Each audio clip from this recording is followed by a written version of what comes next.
transferring your pattern part is done. What is next? Okay, how to remove the pin and what do you have to do while removing the pin. When you are removing the pin, remove it from the paper and put it on the fabric.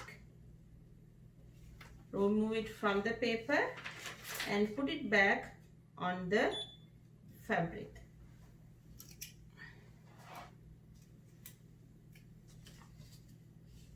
So like that you will remove all the pieces. I'm going to just show you the closest to me.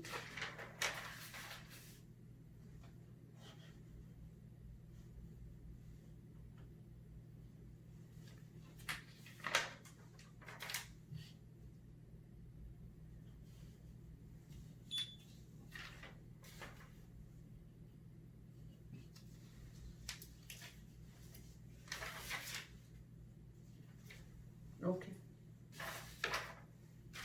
Now we have this. Take your fabric scissor. Keep it on the table. Keep the scissor on the table. Unless otherwise it's really needed, do not move the fabric away from the table too much. Just hold it up, hold the fabric, hold the scissor in such a way that it touches the table and start cutting. When you are cutting, don't go all the way out and just cut like that. Don't do that. Put your scissor in, go in and cut halfway through, and then move your scissor again and cut again.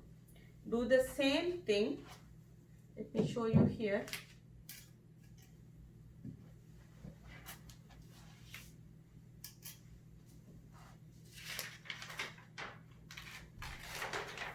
By mistake I added a line here which was for the large size, but I realized, okay, scissor, it should be touching the table, and you should always hold the other side if possible. Like this, when you're cutting this area, you will put your hand like this and cut. Go in and cut. Go in and cut. Remembering to put the dot pins as you remove it from the paper. Okay, there you go. You can go ahead and cut all around, and I will be back with another video to show you how to put these pieces together and stitch. So remember to subscribe to our channel so that you don't miss those videos.